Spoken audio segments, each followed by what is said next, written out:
கைகளை உயர்த்தி ஒரு ஹல்லேலூயா சொல்லலாம்.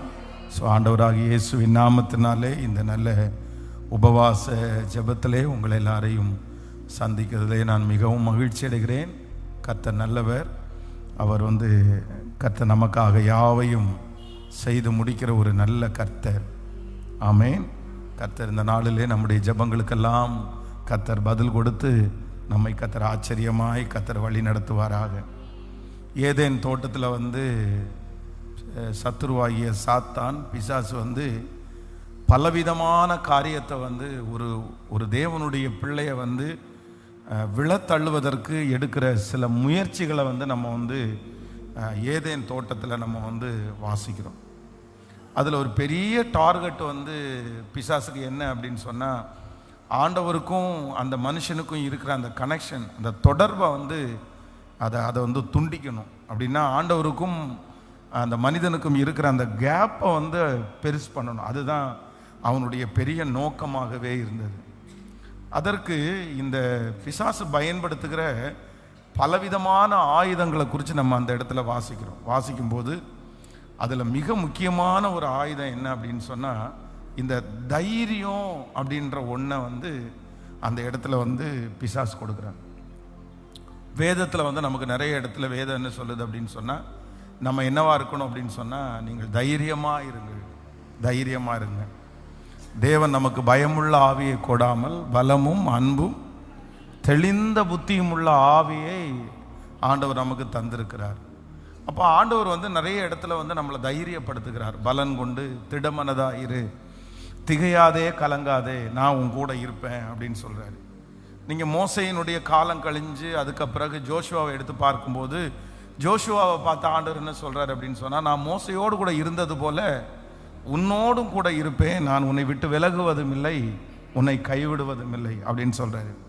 கிதியோனை பார்த்து ஆண்டவர் சொல்லும்போது சொல்லுகிறார், உனக்கு இருக்கிற இந்த பலத்தோடைய போ, நீ மீதியானியரை என்ன பண்ணுவேன், மீதியானியருடைய கையிலிருந்து இஸ்ரவேல் ஜனங்களை நீ மீட்டு கொள்ளுவ அப்படின்னு ஆண்டவர் வாக்கு கொடுக்குறார். மோசே ரொம்ப பயந்து, பார்வோனுக்கு ரொம்ப பயந்து இருக்கும்போது ஆண்டவர் சொல்லுகிறார், நான் இருக்கிறவராகவே நான் இருக்கிறேன், உன் கோலை நீ கீழே போடு அப்படின்னு சொன்ன உடனே அந்த கோல் சர்ப்பம் ஆயிற்று. அந்த கையை மடியில் போடுற உடனே அது ஒரு குஷ்டரோகம் ஆயிற்று.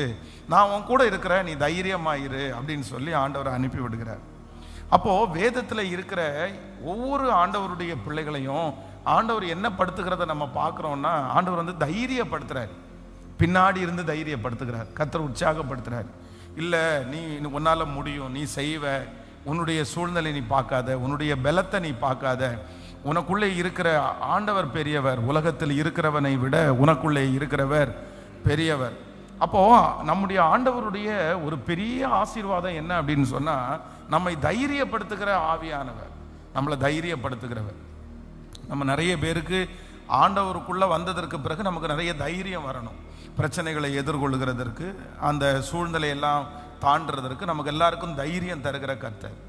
ஆனால் அதே நீங்கள் வேதத்தில் பிசாசும் என்ன பண்ணுறான் அப்படின்னா, இந்த ஆதாம் ஏவாளுடைய வாழ்க்கையிலே ஏவாளுக்கு இந்த பிசாசு செய்கிற மிகப்பெரிய விஷயம் என்ன அப்படின்னா, அந்த இடத்துல ஒரு தைரியத்தை அவங்களுக்குள்ள விதைக்கிறான். ஒரு தைரியம் வருது. அவங்க தவறு செய்கிறதற்கு காரணம் என்னன்னா, அவங்க கொண்ட தைரியம் தான் காரணம். அவங்க அந்த இடத்துல ஆண்டவர் சொன்ன வார்த்தைக்கு கீழ்ப்படியாததுக்கு காரணம் என்ன அப்படின்னு சொன்னால், ஏதோ ஒரு விதத்தில் பின்னாடி இருந்துட்டு பிசாசு என்ன பண்ணுறான் அப்படின்னு சொன்னால், ஏதோ ஒன்றை சொல்லி தைரியப்படுத்துகிறான். இல்லை அதெல்லாம் ஒன்றும் இல்லை, அதெல்லாம் சரியாயிரும், அதெல்லாம் ஆண்டவர் பெருசாக இது பண்ண மாட்டார், நீங்கள் தேவர்களை போல ஆவீர்கள் அப்படின்னு சொல்லி, அப்போது அந்த ஆண்டவருடைய பிள்ளைகளுடைய வாழ்க்கையிலே இதை குறித்த ஒரு கண்டிப்பாக ஒரு ஞானம் நமக்கு அவசியமான ஒன்று. அப்போது இந்த தைரியம் அப்படின்னு சொல்கிறது தேவையற்ற தைரியம், இல்லைன்னா ஓவர் தைரியம் இல்லை அப்படின்னு சொன்னால், ஆண்டவருக்கு பிரியமற்ற சில தைரியங்கள் நம்முடைய வாழ்க்கையில் பெரிய விளைவுகளை நமக்கு கொண்டு வரும். இன்றைக்கி நிறைய வாலிப பசங்க பார்த்தீங்க அப்படின்னு சொன்னால், இந்த பைக் ரேஸில் போய் நிறைய பேர் இறந்து போயிடுறாங்க. நிறைய பேர் நீச்சல் குளத்தில் இல்லைன்னா நீச்சல் கடலில் அந்த மாதிரி நிறைய பேர் இறந்து போயிடுறாங்க. இன்னும் நம்முடைய தமிழ்நாட்டை பொறுத்த அளவில் பார்த்தீங்க அப்படின்னு சொன்னால், இந்த காளை பிடிக்கிறதுக்காக ஒரு போட்டி வைப்பாங்க பாருங்களேன். அந்த டைம் பார்த்தீங்க அப்படின்னு சொன்னால் அதில் நிறைய பேர் வந்து இறந்து போயிடுறாங்க. இந்த மாதிரி நிறைய இடத்துல பார்த்தீங்க அப்படின்னு சொன்னால் இந்த இளைஞர்கள் மரித்து போகிறதற்கு காரணம் என்ன அப்படின்னா அவர்களுக்கு இருக்கிற ஒரு தைரியம் தான் காரணம். ஒரு தைரியம். சரி, அந்த ஸ்டெண்ட் அவங்க பண்ணணும் அப்படின்றது ஒரு தைரியத்தில் தான் பண்ணுறாங்க. அவ்வளோ வேகமாக வண்டி ஓட்டுறதுக்கு காரணம் என்ன அப்படின்னு சொன்னால் அவங்களுக்கு ஒரு தைரியம் தான் காரணம். அப்போது இந்த தைரியம் அப்படின்னு சொல்கிறது ஒரு சரியான விதத்தில் ஒரு தேவனுடைய பிள்ளைகள் வந்து இந்த தைரியத்தை நம்ம கையாளலை அப்படின்னு சொன்னால் இந்த தைரியமே நம்முடைய வாழ்க்கையில் வந்து ரொம்ப இடைஞ்சலுக்குள்ளே நம்மளை கொண்டு போய் நிற்க வச்சிடும். ஒரு ஆண் மகனுக்கு ஒரு தைரியம் அப்படின்னு ஒன்று இருக்குது, ஒரு பெண்ணுக்கு ஒரு தைரியம் அப்படின்னு ஒன்று இருக்குது, ஒரு குழந்தைக்கு இவ்வளோதான் தைரியம் இருக்கணும்னு இருக்குது. அப்போது இந்த தைரியத்தினுடைய அளவு என்ன ஒன்று இருக்கிறது. இந்த அளவை வந்து யார் மாற்றுகிறார்களோ, யார் மாற்றணும்னு முயற்சி எடுக்கிறார்களோ அவர்கள் வந்து பெரிய பாதிப்புக்குள்ளாக மாறுகிறார்கள். அப்போது நம்ம வந்து நம்முடைய பிள்ளைகளுக்கு கற்றுக் கொடுக்கும் போது கூட பார்த்தீங்க அப்படின்னா ரொம்ப கவனமாக இருக்க வேண்டியது, உங்களுடைய பிள்ளைகளுக்கு வந்து நீங்கள் உங்களுடைய பிள்ளைகளை தைரியமாய் வளர்த்துக்கிறது தவறல்ல. தைரியமாக வளர்த்தோம் நம்முடைய பிள்ளைங்க. ஆனால் அதே நேரத்தில் நம்முடைய பிள்ளைகள் என்ன பண்ண போகிறது இல்லைன்னா இன்னொருத்தனிடத்துல சண்டை போட போகிறது இல்லைன்றதை நம்ம எப்பவுமே மனசில் வச்சுக்கணும். இன்னைக்கு வந்து நிறைய கிறிஸ்தவ குடும்பத்தில் பார்த்தீங்க அப்படின்னு சொன்னால் இந்த கராத்தே அப்படின்ற ஒன்றில் கொண்டு போய் ஜாயின் பண்ணி விடுறாங்க. ஸோ இந்த கராத்தே அப்படின்றதுக்கும் ஒரு கிறிஸ்தவ பிள்ளைகளுடைய குடும்பத்திற்கும் என்ன சம்பந்தம் இருக்குது? என்னத்த சம்பந்தம் இருக்குது? அவன் கராத்தை போய் கற்றுக்கிட்டு பிளாக் பெல்ட் வாங்கி இல்லைன்னா ரெட் பெல்ட் வாங்கி என்ன பண்ண போகிறான்? நாளைக்கு என்ன குத்து சண்டை வீரனா மாற போறானா? இல்லை பக்கத்து வீட்டுக்காரனை போட்டு அடிக்க போறானா? இல்லை ஸ்கூலில் இருக்கிறவங்க எல்லாருமே விரோதி, அவன் எல்லாருமே சண்டை போட்டு அவன் என் பிள்ளை ஜெயிக்கணும் அப்படின்றதுக்காக நம்ம வந்து கராத்தே கற்றுக் கொடுக்க முடியுமா? அப்போது ஒரு ஆண்டவருடைய பிள்ளைகள் வந்து நம்முடைய பிள்ளைகளை வந்து தைரியமாய் வளர்த்துறதுல கூட என்னவா இருக்கணும்னா ரொம்ப ஞானமாக இருக்கணும். சிலர் வந்து தன்னுடைய பிள்ளைகளை வந்து ஓவர் தைரியத்தில் வளர்த்தணும் அப்படின்னு நினைப்பாங்க. பாருங்க, அவங்க வந்து அவங்களுக்கு பிறந்திருக்கிறது பெண் பிள்ளை தான் பிறந்திருக்கும், கேர்ள். இந்த கேர்ள் வந்து ஏதாவது ஒரு விதத்தில் அவருடைய வாழ்க்கையில் ஏதாவது ஒரு விதத்தில் வந்து அவங்க கஷ்டப்பட்டிருப்பாங்க, இல்லைன்னா யாராவது ஒருத்தருடைய தீமை அவர்களை தொடர்ந்திருக்கும், அவர்கள் பயப்பட்டிருப்பாங்க. அப்போ இவங்க மனசுக்குள்ளே என்ன இருக்கும் அப்படின்னு சொன்னால், நான் தான் இப்படி பயந்தாங்குழியாக வளர்ந்துட்டேன், நான் தான் இதனால பயப்பட்டதுனால இவ்வளோ பெரிய பிரச்சனையை நான் சந்தித்தேன், அதனால் என்னுடைய பிள்ளை வந்து கண்டிப்பாக வந்து அப்படி ஒரு பயந்த எடுத்த சுபாவத்தில் வரக்கூடாது அப்படின்னு சொல்லிட்டு அந்த பிள்ளையை வந்து ஒரு தைரியசாலியாக வளர்த்தணும் அப்படின்றதுக்காக என்ன வேணாலும் பண்ணலாம் அப்படின்னு நினச்சிடக்கூடாது. ஒரு பெண் பிள்ளைக்கு வந்து தைரியம் அப்படின்றது அதற்கு வந்து ஒரு அளவு இருக்கிறது, ஒரு லிமிட் இருக்கிறது. அந்த லிமிட்டுக்கு மேலே ஒரு பெண் பிள்ளைக்கு வந்து நம்ம அதிகமான தைரியத்தை கொடுக்கும்போது அந்த பிள்ளையினால என்ன பண்ண முடியாது அப்படின்னா குடும்பத்தை கட்டவே முடியாது. குடும்பத்தை கட்டி பொதுவாக நம்ம வந்து உலகத்தில் உள்ள காரியத்தை போக வேண்டாம். அப்படி வந்து ஃபெமினிஸ்டம் பேசுறதுக்கோ இல்லைன்னா வந்து ஆண்களை பற்றி பேசுறதுக்கோ அப்படி நம்ம பேச வேண்டாம். நம்ம பைபிள் படி பேசணும்னு வச்சுக்கோங்களேன். நமக்கு இருக்கிற ஒரே ஆதாரம் பரிசுத்த வேதாகமம். இந்த பரிசுத்த வேதாகமத்தின்படி பார்ப்போமே ஆனால் ஆண்டவர் என்ன சொல்றார் அப்படின்னு சொன்னா, மனைவிகளே உங்கள் சொந்த புருஷருக்கு நீங்க என்ன பண்ணுங்க, கீழ்ப்படிந்திருங்கள். அதே மாதிரி புருஷர்களே உங்கள் மனைவியின் பேரில் நீங்க என்ன பண்ணுங்க, அன்பு கூறுங்கள் அப்படின்னு ஆண்டவர் எழுதி வச்சிருக்கிறார். அப்போ புருஷன் வந்து குடும்பத்திற்கு என்னவா இருக்கிறாராமா, குடும்பத்திற்கு வந்து தலையா இருக்கிறார். அப்போ வந்து தலை அப்படின்னு சொல்றது என்ன அப்படின்னு சொன்னா அதான் ஹெட், எல்லாத்தையுமே யோசிக்கிறது அப்படின்னு வச்சுக்கங்களேன். அப்போ இந்த வேதத்தில் சொல்லப்பட்டிருக்கிற சட்டத்தை இன்னைக்கு வந்து காலத்துக்கு தகுந்தது மாதிரி நம்ம எப்படி மாற்ற முடியும்? நம்ம மாற்ற முடியாது. இன்றைக்கு நீங்க ரொம்ப கவனமாய் கவனிக்க வேண்டியது என்ன அப்படின்னு சொன்னா, எல்லாமே அதான் தேனை கண்டாயானால் நீ என்ன பண்ண அப்படின்னு சொன்னா மட்டாய் சாப்பிடு அப்படின்னு தான் ஆண்டவர் சொல்றாரு. அப்போ அதுக்கு மிதமிஞ்சி சாப்பிட்டா நீ என்ன பண்ணுவேன்னா நீ வாந்தி எடுப்ப, உனக்கு அது செட் ஆகாது, அது உனக்கு ஒத்துக்காது அப்படின்னு ஆண்டவர் சொல்றாரு. அப்போ ஒரு தேவனுடைய பிள்ளை எல்லாத்துலேயுமே என்னவா இருக்கணும் அப்படின்னு சொன்னா ஒரு சரியான அளவு நம்முடைய பிள்ளைகளுக்கு தேவை அப்படின்னு நினைக்கணும். அதனால யாருக்காக ஆண்டவர் பேசுறான்னு தெரியல, ஒருவேளை உங்களுடைய பிள்ளைகளை வந்து நீங்க ஒரு பெரிய தைரியசாலியா வளர்த்தணும்னு சொல்லி நீங்க ரொம்ப வந்து நினைச்சிட்டே இருக்கலாம். எந்த இடத்துல போயும் என் பிள்ளை வந்து கை கட்டி நிற்கக்கூடாது, எந்த இடத்துலையும் என் பிள்ளை அவமானப்பட்டு நிற்கக்கூடாது, எந்த இடத்துலையும் என் பிள்ளை தைரியம் குறைஞ்சி நிற்கக்கூடாது அப்படின்ற ஒரு எண்ணம் உங்களுக்கு இருக்குமானால் நான் என்ன சொல்கிறேன் அப்படின்னா, அந்த எண்ணம் வந்து முழுக்க முழுக்க தவறானது. என் பிள்ளை ஏதாவது ஒரு இடத்துல கை கட்டி நிற்க வேண்டிய சூழ்நிலை சொல்லுங்களேன் வரும். அந்த கை கட்டி நிற்க வேண்டிய சூழ்நிலை வரும்போது அதை எப்படி ஓவர் கம் பண்ணணும்னு நீங்கள் கற்றுக் கொடுக்கலாம். என் பிள்ளை பயப்படக்கூடிய ஒரு சூழ்நிலை வரும், அந்த பயப்படக்கூடிய சூழ்நிலையில் அதை எப்படி ஓவர் கம் பண்ணுறது அப்படின்றத கற்றுக்கொள்ளலாம். ஆனால் என் பிள்ளைக்கு முன்பாக பயமே வரக்கூடாது, என் பிள்ளைக்கு முன்பாக இந்த இடைஞ்சல் எதுவுமே வரக்கூடாது அப்படின்னு ஒரு தாய் தகப்பனாகிய நம்ம வந்து நினைக்கவே முடியாது. அதனால நம்ம எதில் வீக்கா இருக்கிறோமோ, இல்லை நம்ம எதில் விழுந்தோமோ, இல்லைன்னா நம்ம எதில் பாதிக்கப்பட்டோமோ அது நம்முடைய பிள்ளைகளுக்கு வரக்கூடாது என்கிறதுல போராடுகிறது தவறல்ல. ஆனால் அதே நேரத்தில் என்ன பண்ணிடக்கூடாதுன்னா, அது அளவுக்கு மிஞ்சி இருக்குமானால் அது ரொம்ப ஆபத்தில் கொண்டு வந்து முடியும். இந்த சத்தத்தை கேட்கிற யாராவது ஒருத்தர் வந்து உங்களுடைய பிள்ளைகளை வந்து நீங்கள் இப்படிப்பட்ட ஒரு சூழ்நிலையில் நீங்கள் வளர்த்துவீர்களே ஆனால் நிச்சயமாக நீங்கள் அப்படி செய்யாதீங்க. ஏன்னா என்னுடைய பிள்ளைய வந்து ஆண் பிள்ளைய நான் ஆண் பிள்ளையை போலவும் பெண் பிள்ளைய நான் பெண் பிள்ளையை போல வளர்த்தினால் சொல்லுங்களேன், அப்படிதான் நான் வளர்த்தணும். அதைத்தான் வேதம் நமக்கு சொல்லுகிறது. அப்போ இது நான் இப்போ சமீபத்தில் தான் அதை நான் பார்க்குறேன். அப்படின்னா ஒரு பிரதருக்கு வந்து 2 பெண் குழந்தைங்க. இந்த 2 பெண் குழந்தைக்கும் ஆம்பளை பிள்ளைகளுடைய பேரை வச்சிருக்கிறாரு. ஆம்பளை பிள்ளைகளுடைய பேரை நான் வைக்கும்போதே சொன்னேன், என்ன பிரதர் நீங்கள் ஆம்பளை பிள்ளைகளுடைய பேரை 2 பிள்ளைக்கும் வச்சுருக்கிறீங்க அப்படின்னு சொன்னால், இல்லை எனக்கு வந்து ஆண் பிள்ளை தான், எனக்கு வந்து அவள் பெண் பிள்ளை இல்லை, நான் வந்து அவளை வந்து ஆண் பிள்ளையாக தான் நான் கன்சிடர் பண்ணுறேன் அப்படின்னு சொல்கிறாரு. அதே போல் அந்த குழந்தை அந்த பிள்ளை இப்போ சின்ன பிள்ளையாக இருக்கா, அந்த பிள்ளைக்கு வந்து அவர் வாங்கி கொடுக்குற எல்லா ட்ரெஸ்ஸும் வந்து ஆம்பளை பிள்ளைகளுடைய ட்ரெஸ்ஸை தான் அவர் வாங்கி கொடுக்குறாரு. அந்த பிள்ளைங்க வந்து இப்போவே வந்து பேண்ட்டும் டிஷர்ட்டும் தான் போடுறாங்க. இப்போ வந்து ஒரு 3rd படிக்க வந்துட்டாங்க. அவர் கூப்பிடுறது கூட என்ன கூப்பிட்றாரு அப்படின்னு சொன்னால், என்னுடைய ஆம்பளை சிங்கமே அப்படின்னு தான் கூப்பிட்றாரு. அப்போது அந்த பிள்ளைக்கு சொல்லி கொடுக்கறது வளர்த்துறது எல்லாமே எப்படி தான் வளர்த்துறாரு அப்படின்னு சொன்னால், ஒரு ஆண் பிள்ளை ஏன் நீங்கள் இப்படி பண்ணுறீங்க, இது அவள் பெண் பிள்ளை ஆச்சே, அவள் அந்த மாதிரி தானே இருக்கிறதானே அழகு அப்படின்னு கேட்டால், இல்லை பெண்களுக்கு வந்து இந்த உலகத்தில் என்ன பெரிய பாதுகாப்பு இருக்குது, பெண்கள் வந்து தைரியமாக வளர வேண்டாமா, என் பிள்ளை பெண்ணாக இருந்தாலும் ஆம்பளை சிங்கம் மாதிரி வளரணும் அப்படின்னு அவர் பெரிய டயலாக் பேசுகிறாரு. ஸோ இன்னைக்கு இருக்கிறதுல குழந்தையா இருக்கும்போது அது எல்லாமே ஓகே, அவங்க பேசுறத நம்ம ரசிக்கலாம், அவங்க பேசுறது நமக்கு ஆசையா இருக்கும், அந்த பிள்ளை தைரியமா பேசும்போது ஐயோ அழகா பேசுறாளே அப்படின்னு தோணும்.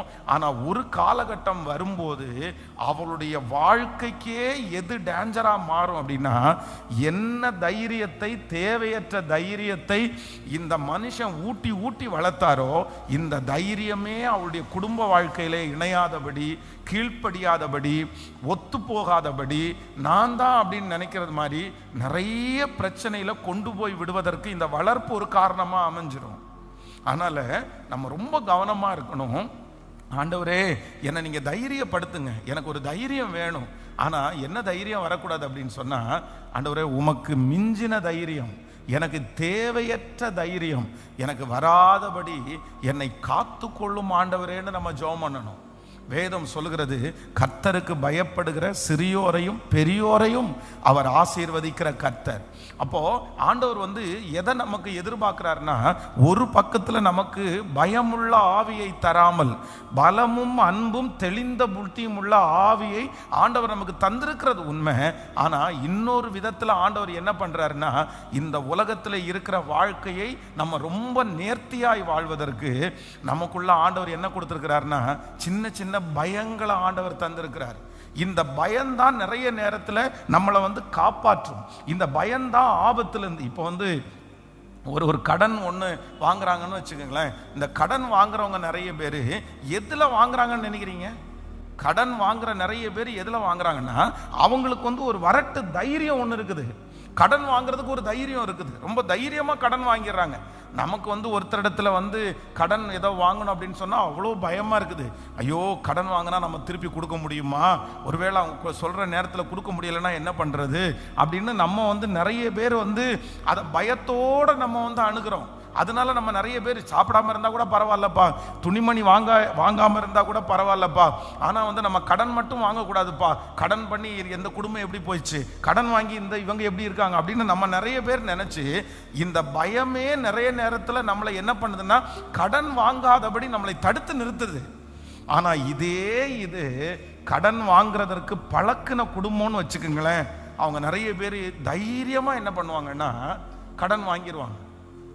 எங்க நீங்க வந்து பொதுவாக வந்து ஏர்போர்ட்டுக்கு போயிட்டீங்கன்னா, இந்த ஏர்போர்ட்டில் வந்து பார்த்தீங்கன்னா சும்மா ஓயாமல் ஏர்போர்ட்டாக இருக்கலாம், மாலாக இருக்கலாம், கடையாக இருக்கலாம், போனீங்கன்னா அங்கே வந்து ஒரு கூண்டை போட்டு உட்காந்துருப்பாங்க. எதுக்கு உட்காந்துருப்பாங்கன்னா வந்த உடனே என்ன கேட்பாங்க, சார் கிரெடிட் கார்டு வேணுமா சார், சார் கிரெடிட் கார்டு வேணுமா சார், எனக்கு வேணாமா, அதெல்லாம் ஒன்றுமே எனக்கு தேவையில்லை அப்படின்னு சொன்னால் கூட, இல்லை சார் அதில் நிறைய பெனிஃபிட்ஸ் இருக்குது சார், அதில் இருக்கிற பெனிஃபிட்ஸை நீங்கள் யூஸ் பண்ணலாம் சார் அப்படின்னு சொல்கிறாங்க. ஆனால் உண்மையிலேயே கிரெடிட் கார்டில் அவங்க கொடுக்கறதுல நிறைய இடத்துல வந்து பெனிஃபிட்ஸ் இருக்குது, அதில் நன்மை இருக்குது. ஆனால் அந்த நன்மையை நம்மளால் யூஸ் பண்ணவே முடியாது. அந்த நன்மைக்காக போய் அதில் தீமையில் விழுறவங்க தான் ரொம்ப அதிகமான பேர் இருக்கிறாங்க. அப்போ அந்த இடத்துல வந்து சிலர் என்ன பண்ணுவாங்கன்னா கூசாம தைரியமா 5 கிரெடிட் கார்டு வாங்கி வச்சிருப்பாங்க, 10 கிரெடிட் கார்டு வாங்கி வச்சிருப்பாங்க, அவ்வளோ பெரிய கடன்காரங்களா மாறுவாங்க. எப்பா இந்த தைரியம் உங்களுக்கு எப்படி வந்துச்சு அப்படின்னு சொன்னா, இல்லை ஏற்கனவே நாங்கள் அந்த கடனை கட்டிட்டோம் அதனால தைரியம் வந்துச்சு. இந்த தைரியம் அவர்களை ஒரு கடன்காரர்களாய் மாற்றி அவமானப்படுத்தி கடைசியில் எழும்பவே முடியாத ஒரு சூழ்நிலையில தான் இந்த தைரியம் எவ்வளோ பெரிய டேஞ்சர் அப்படின்னு தெரியும். அதனால இன்றைக்கு இந்த ஃபாஸ்டிங் பிரேயர்ல யாரோ ஒருத்தரிடத்துல ஆண்டவர் பேசுறாரு, சில தைரியங்கள் நமக்கு என்ன பண்ணிடக்கூடாது அப்படின்னு சொன்னா நமக்கு வந்துடவே கூடாது, நம்முடைய பிள்ளைகளுக்கு கண்டிப்பாக வந்துடவே கூடாது. சில இடத்துல பயப்பட வேண்டிய இடத்துல நம்முடைய பிள்ளைகள் கண்டிப்பாக என்ன பண்ணிதான் ஆகணும் அப்படின்னு சொன்னா பயப்பட்டு தான் ஆகணும், பயப்பட்டு தான் ஆகணும். இல்லை நான் ரொம்ப தைரியமாக இருப்பேன், நான் ரொம்ப தைரியமாக இருப்பேன் அப்படின்ற இந்த தைரியத்தை வந்து நீங்கள் ரொம்ப வளர்த்தணும்னு நீங்கள் நினச்சிட்டீங்க அப்படின்னு சொன்னால் கண்டிப்பாக சொல்கிறேன், உங்களுடைய குடும்ப வாழ்க்கையில் ஒரு சமாதானத்தை நீங்கள் பார்க்க முடியாது. நீங்கள் வந்து ஒரு நல்ல வாழ்க்கையை நீங்கள் கொண்டு போகவே முடியாது. உங்கள் தைரியமே உங்களுக்கு என்னவா மாறும் அப்படின்னா ஆபத்தாக மாறும். இன்னைக்கு நிறைய பிள்ளைகள் வந்து தன்னுடைய கணவனாரை விட்டு பிரிகிறதற்கு காரணம் என்னன்னா ஒரு தைரியம். பாருங்களேன், யாராவது ஒருத்தர் தைரியம் கொடுத்துட்றாங்க, அதெல்லாம் ஒன்றும் பிரச்சனை இல்லை, உன் கையில் சம்பளம் இருக்குது, சம்பளம் வந்தோன்னே ஒரு தைரியம் வந்துடுது, கவர்மெண்ட் வேலை வந்தோன்னே ஒரு தைரியம் வந்துடுது, அழகு வந்தோன்னே ஒரு தைரியம் வந்துடுது, 4 பேர் கூப்பிட்டு பேசின உடனே ஒரு தைரியம் வந்துடுது. இந்த தைரியம் வந்து அந்த நேரத்திற்கு ஓகேயா இருக்கும். ஆனால் வாழ்க்கைன்னு வரும்போது இந்த தைரியம் என்ன பண்ணாது அப்படின்னு சொன்னால் நம்முடைய வாழ்க்கையில் வந்து அது ஒரு வெற்றியை கொடுக்கவே கொடுக்காது. அதனால் நமக்கு வந்து தைரியம் சொல்லுகிறவர்கள் நமக்கு தேவை. ஆனால் அதே நேரத்தில் அந்த தைரியம் நமக்கு என்னவா முடிஞ்சிடக்கூடாதுன்னா ஆபத்தாக முடிஞ்சிருக்கிறாரு.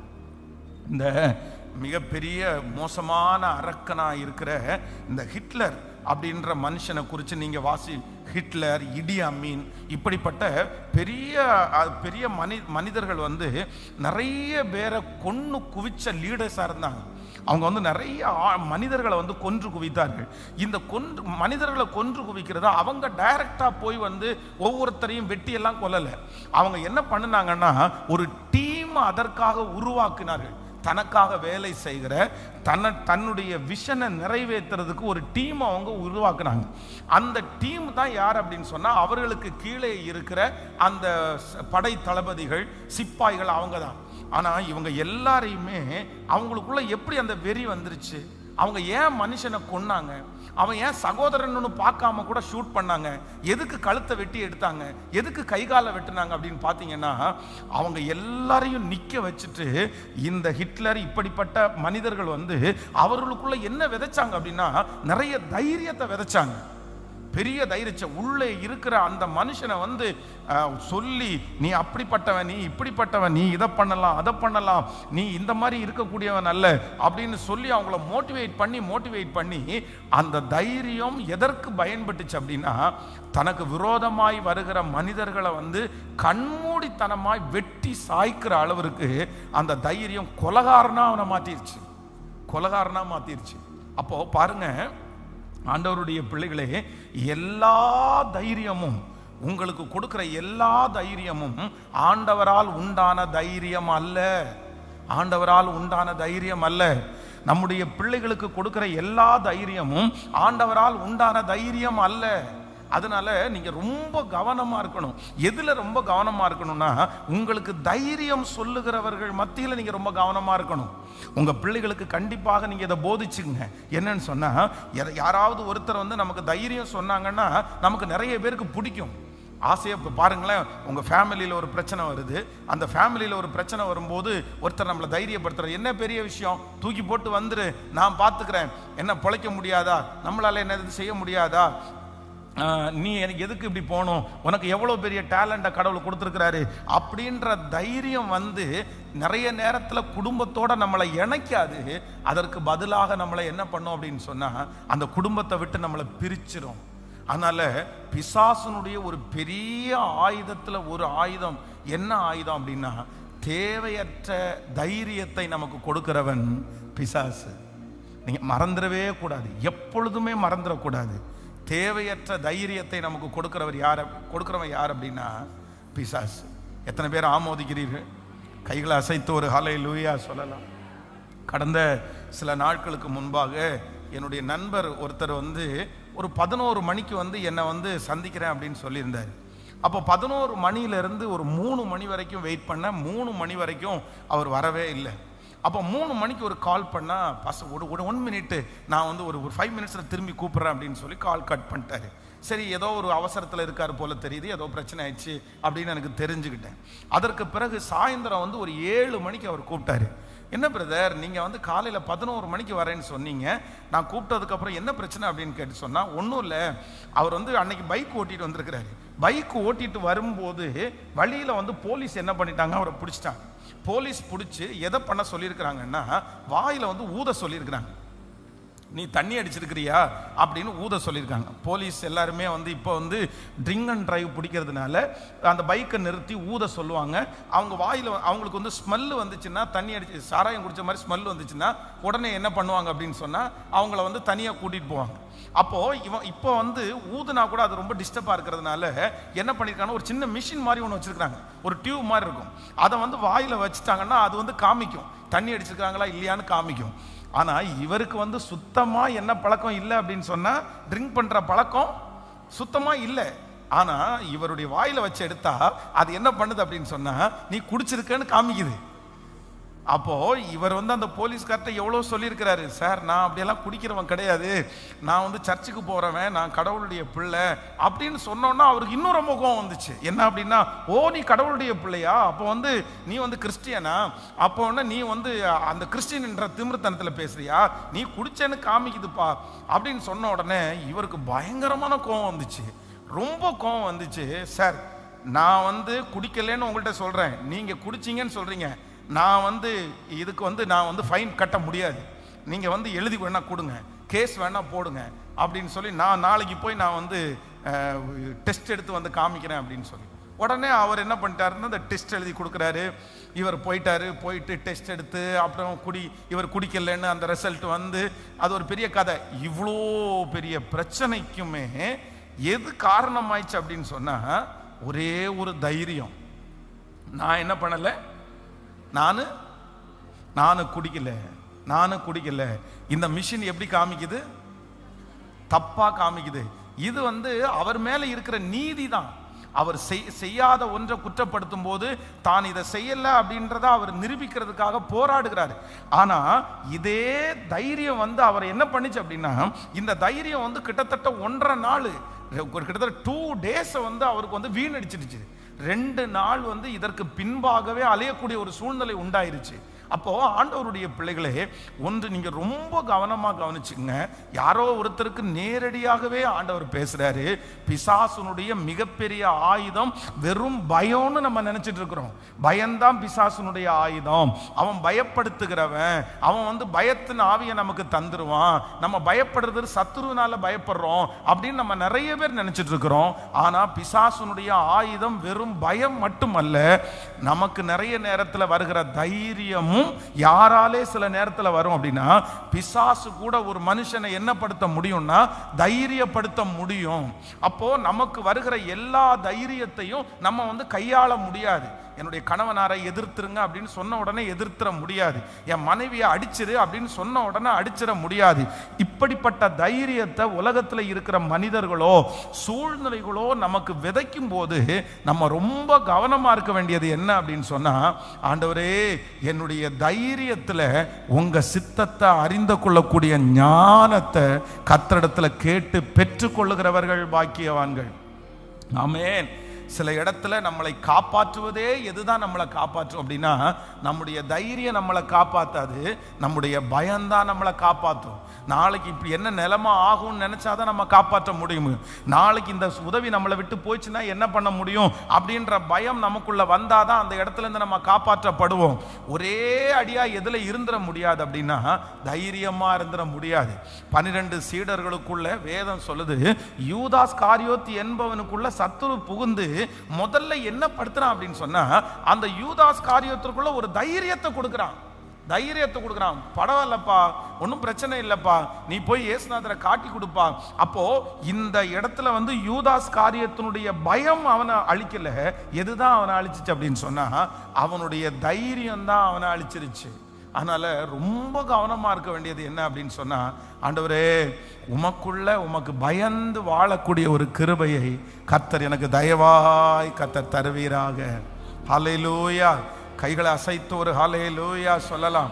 ஆமென். எல்லா அம்மா அப்பாவுக்குள்ளேயும் இன்னைக்கு இருக்கிற ஒரு பெரிய வாஞ்சை என்ன அப்படின்னா, என் பிள்ளை எதுக்குமே என்ன பண்ணக்கூடாது, சொல்லுங்க சத்தமா கேட்கல, என் பிள்ளை எதுக்குமே பயப்படக்கூடாது, என் பிள்ளை எதுக்குமே பயப்படக்கூடாது, என் பிள்ளை சாத்தானை பார்த்து பயப்படக்கூடாது, என் பிள்ளை தீயை பார்த்து பயப்படக்கூடாது, என் பிள்ளை எதை பார்த்தும் பயப்படக்கூடாது. அதனால வளர்த்து தைரியத்தை வளர்த்து அங்கே சேர்த்து விடலாம், இங்கே சேர்த்து விடலாம், இதில் பண்ணி விடலாம், அதில் பண்ணி விடலாம் அப்படின்னு உலகத்திலே இருக்கிற நிறைய காரியத்தை அவனுக்கு அந்த பிள்ளைகளுக்குள்ள கொண்டு திணிச்சிட்டே இருக்கிறாங்க. ஆனால் கிடையவே கிடையாது. என்னன்னா தேவையான தைரியம் என்னுடைய பிள்ளைக்கு போதுமானது. ஹல்லேலூயா.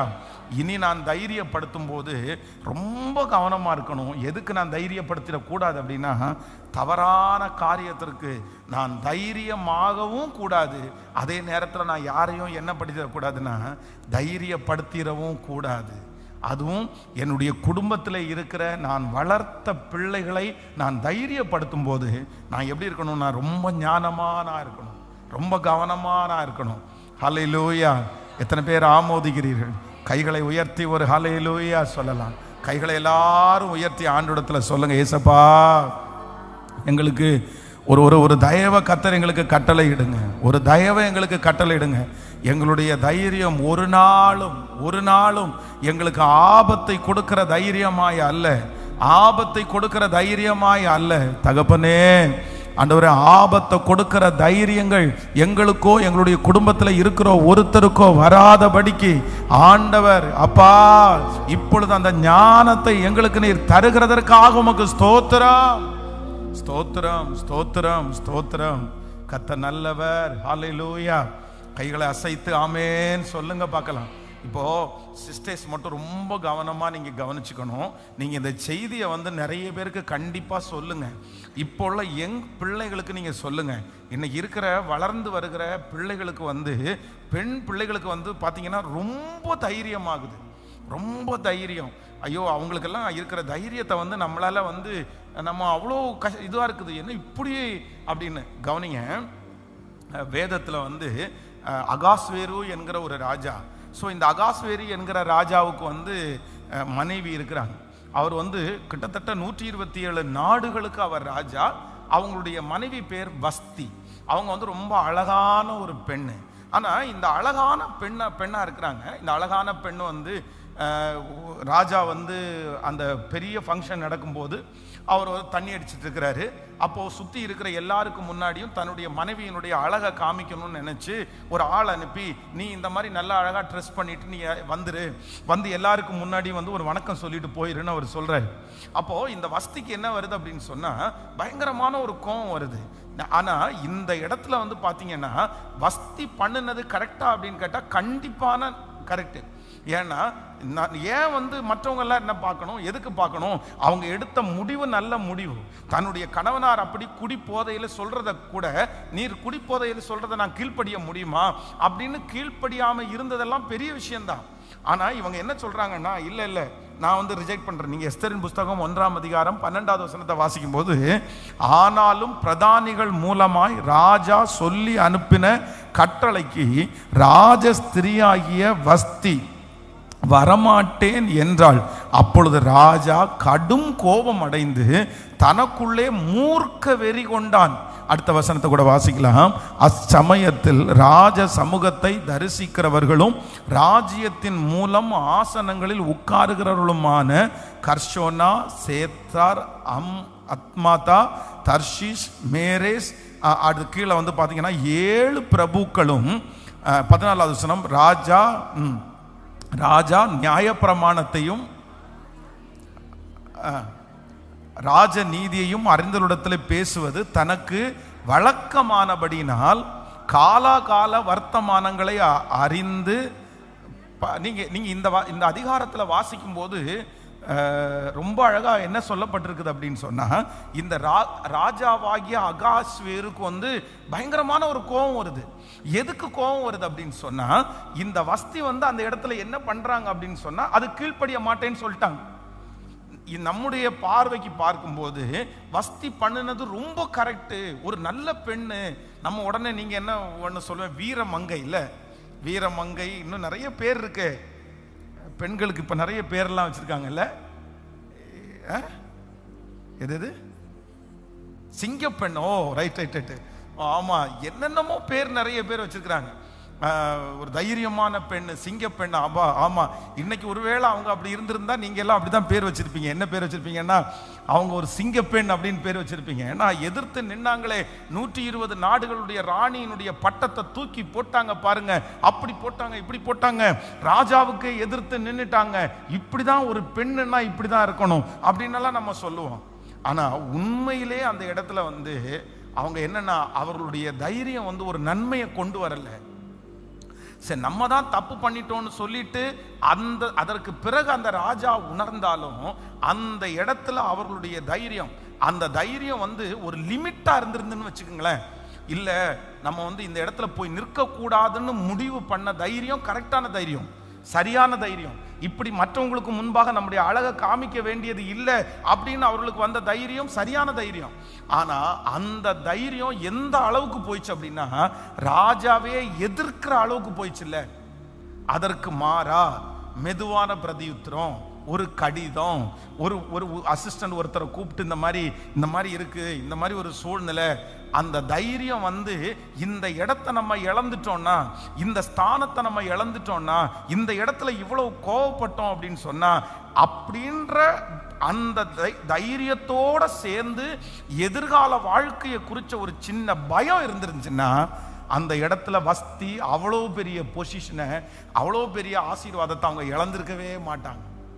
நம்முடைய பிள்ளைகளும் இன்னைக்கு செய்கிற மிகப்பெரிய தவறு என்ன அப்படின்னு சொன்னா, அவர்களுக்கு இருக்கிற தைரியம் தவறல்ல, ஆனா அந்த தைரியத்தினுடைய அளவு ரொம்ப கவனமா இருக்கணும்.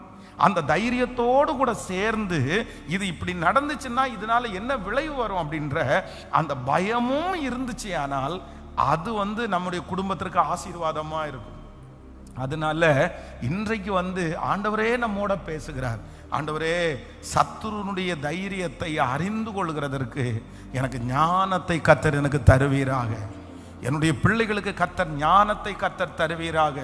பாருங்க, சிலர் வந்து வேலை ஸ்தலத்தில் நம்ம போறோம்னு வச்சுக்கோங்களேன், நல்ல வேலையில் போயிட்டு இருப்பாங்க. திடீர்னு பார்த்தீங்கன்னா அங்கே ஏதாவது ஒரு பிரச்சனை வரும். பிரச்சனை வந்த உடனே அவங்களுக்கு என்ன வருது அப்படின்னா, ஒரு பெரிய தைரியம் வருது. என்ன தைரியம் வந்துருதுன்னா, எனக்கு ஏன் வேலை கிடைக்காதா? 4 பேர் உங்களை உடனே சுற்றி இருக்கிற 4 பேர் சொல்லுவாங்க, என்னப்பா நீ இந்த இடத்துல எதுக்கு இருக்கணும்? உன் டேலண்ட்டுக்கெல்லாம் நீ எங்கே இருக்க வேண்டியவன் தெரியுமா? எவ்வளோ பெரிய இடத்துக்கு போக வேண்டியது தெரியுமா? அப்படி நீ போ அப்படின்னு சொன்ன உடனே ஒரு தைரியம் வரும். யாரை எதிர்க்கிறதுக்கு ஒரு தைரியம் வரும்? மேனேஜரை எதிர்க்கிறதுக்கு ஒரு தைரியம் வரும். ஓனரை எதிர்க்கிறதுக்கு ஒரு தைரியம் வரும். இந்த தைரியம் யாரால் வருகிற தைரியம் அல்ல. சத்தமா சொல்லுங்க எல்லாருமே, பக்கத்துல கையை பிடிச்சு சொல்லுங்க, அநீதிக்கு துணை நிற்கிறவர் என்னுடைய கர்த்தர் அல்ல. இந்த தைரியம் இது நீங்க உங்களுக்குள்ளே வச்சுட்டா கூட பரவாயில்ல. நேரடியாக வந்து நம்மகிட்ட சொல்லுவாங்க, பாஸ்டர் அந்த இடத்துல மேனேஜர்கிட்ட நாக்க பிடுங்கிறது மாதிரி 2 கேள்வி கேட்கணும்னு ரொம்ப நாளாக நினச்சிட்டு இருந்தேன், ரொம்ப நாளாக பயந்துட்டு இருந்தேன். திடீர்னு பாருங்க ஒரு நாள் பரிசுத்தாவியானவர் எனக்கு ஒரு தைரியத்தை கொடுத்தாரு பாருங்க. அப்படியே பிடிச்சி 4 கேள்வி கேட்டேன், அவ்வளோதான். அதோட வாயை மூடிட்டு அந்த மேனேஜர் போனார் பாருங்க. அப்படின்னு யார்கிட்ட வந்து சாட்சி சொல்லுவாங்க? யாரு கொடுத்ததா மாமா? ஸோ இப்படியெல்லாம் ஆண்டவர் தைரியம் கொடுப்பாரான்னு எனக்கு இந்த மாதிரி தைரியம் வந்தது இல்லைங்க. அந்த மாதிரி எல்லாம் வந்து எனக்கு கொடுத்ததில்லை. யாரை எதிர்க்கிறதுக்கு தைரியம் கொடுத்தாராமா? வேதம் சொல்லுகிறது, ராஜாவை மனதிலும் நிந்தியாதே. இதுதான் ஆண்டவருடைய வார்த்தை. மேலான அதிகாரத்திற்கு நீ கீழ்ப்படியணும்ன்றது ஆண்டவருடைய வார்த்தை. ஆண்டவர் வார்த்தையை எழுதி வச்சுட்டு கர்த்தர் வேற ஒன்ன சொல்ல மாட்டாரு. இப்போ ஓனரை எதிர்க்கிறதுக்கு ஆண்டவரே எனக்கு தைரியம் கொடுத்தாரு, கணவனை எதிர்க்கிறதுக்கு ஆண்டவரே தைரியம் கொடுத்தாரு, அம்மா அப்பாவை எதிர்க்கிறதுக்கு ஆண்டவரே தைரியம் கொடுத்தாரு அப்படின்னு நம்ம எப்படி சொல்ல முடியும்? அந்த தைரியம் கண்டிப்பாக ஆண்டவரால் வந்த தைரியம் அல்ல, ஆண்டவரால் வந்த தைரியம் அல்ல. அப்போ ஆண்டவரே எனக்கு ஒரு கிருபை வேணும். என்ன கிருபை வேணும் அப்படின்னு சொன்னா, எனக்கு வருகிற தைரியத்தை நான் அடையாளம் கண்டுகொள்ளக்கூடிய கிருபையை கர்த்தர் எல்லாருக்கும் கர்த்தர் தரணும். ஆமென் சொல்லுங்க பார்க்கலாம். ஆண்டவரே என்னை தைரியப்படுத்துகிறதுக்கு உங்களால் ஆகும். என்னை பலப்படுத்துகிற கிறிஸ்து நீர். என்னுடைய பிள்ளையை தைரியப்படுத்துகிறதற்கு உங்களால் கூடும். ஆனால் அதே நேரத்தில் ஆண்டவரே சத்துருவினால் வருகிற எந்த தைரியமும் என்னை தொடாதபடி என்னை கிருபையாய் பார்க்கிறவர் அவர் நல்லவராய் இருக்கிறார். ஹல்லேலூயா, ஹல்லேலூயா. இது வந்து கடைசியில் எங்கே வரைக்கும் கொண்டு போயிடும்னா, இந்த தைரியம் வந்து தற்கொலை வரைக்குமே சிலரை கொண்டு போயிடும். சூசைட் பண்ணுறாங்க அப்படின்னு சொன்னால் எப்படி அவங்களால சூசைட் பண்ண முடியுது?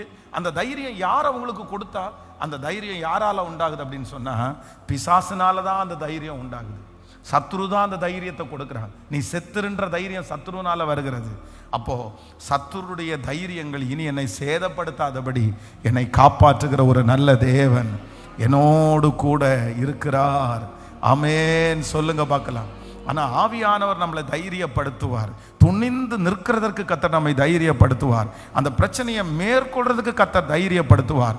அவர் கொடுக்கிற தைரியம் நமக்கு ஆசீர்வாதமாகவே இருக்கும். ஹல்லேலூயா. எத்தனை பேர் ஆமோதிக்கிறீங்க? ஆமென். கைகளை உயர்த்தி சொல்லுங்க. அப்பாவை பார்த்து, ஆண்டவரே சத்துருடைய தைரியத்தை அடையாளம் கண்டுகொள்ள உம்மை பாடாத. ஆமென். சத்துருடைய தைரியத்தை அடையாளம் கண்டுகொள்ள நீர் எனக்கு ஒரு கிருபையை கர்த்தர் தருவீராக. சொல்லுங்க, ஏசப்பாட்ட சொல்லுங்க, அப்பா சத்துருடைய தைரியத்தை அடையாளம் கண்டுகொள்ளுகிறதற்கு ஒரு கிருபையை தருவீராக. என்னுடைய பிள்ளைகளுக்கு அந்த கிருபையை கர்த்தர் தருவீராக. சத்துரு தைரியப்படுத்தும் போது இது தேவனால் உண்டாகிற தைரியம் அல்ல என்கிறதை அடையாளம் கண்டுகொள்ளுகிறதற்கு கர்த்தர் எங்களுக்கு கிருபை பாராட்டுகிறதற்காக ஸ்தோத்திரம். ஆமென்.